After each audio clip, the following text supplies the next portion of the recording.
खलीफा के दरबार में एक मसला आ गया। उन्होंने कहा जी एक सवाल है, और साहिल दरवाजे पे खड़ा। उन्होंने कहा साहिल को अंदर ले। उसने कहा जी साहिल का सवाल ये है कि मेरा जो मालिक था वो मरते हुए वसीयत करके गया, और वसीयत ये करके गया है कि उसके हैं 3 गुलाम। उसने वसीयत की है कि एक गुलाम को बेटी का रिश्ता दिया जाए मेरी, और आधी जायदाद दी जाए। एक गुलाम को सिर्फ आधी जायदाद दी जाए, एक को कत्ल किया जाए। नाम किसी का नहीं लिखा। उन्होंने कहा जी आप बताएं कि कैसे अमल करें। हाकिम ने कहा जी वसीयत दिखाओ। वसीयत देखी, वसीयत तो है, नाम किसी का नहीं। उन्होंने कहा इस पे हम अमल कैसे करें जब वो ही किसी का नाम नहीं लिख के गया। भाई हमसे नहीं ये फैसला होगा। साहिल वारस के दरवाजे की चारफ चल। नौकर के जरिए अमीर अल मोमिनीन को इतला दी गई कि एक साहिल दरबार में गया था वसीयत लेके, और वापस खाली आया। अमीर अल मोमिनीन ने कहा कि उसे कहो दरबार में पहुंचे, मैं आ रहा हूँ। वापस जब दोबारा दरबार में पहुंचा तो हाकिम ने कहा तू फिर आ गया भाई। उसने कहा जी इंतजार कर रहा हूँ। वारिस आ रहा। दरबार में आया, अमीर अल मोमिनीन ने देखा। मौला अमीर अल मोमिनीन ने कहा गुलाम किधर है? ये अली बाहर खड़ा। फरमाया कंबर एक गुलाम को लेके आ। पहला गुलाम अली के सामने आया। ये क्या करके गया तेरा मालिक? वसीयत नाम तो कुछ भी नहीं लिख के गया।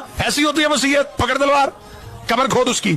या अली तलवार अपने पास होगी, कुछ नहीं चाहिए मुझे, अपने मालिक पे तलवार चलाओ। अली फरमाया कंबर इसे बाहर लेना, अगले को बुला। अमीर का पकड़ तलवार, कबर खोद उसकी। चला दरबार के दरवाजे तक पहुंचा, वापस आ। या अली मुझसे नहीं होगा। तीसरे को बुला। तीसरा अली ने वही जलाल दिखाया, ऐसे करके जाते वसीयत। उसने कहा मैं तो खुद सोच रहा था कि वसीयत में नाम क्यों नहीं लिखे। वो कबर की जानब दौड़ा। मौला मिल कंबर इसके पीछे जा।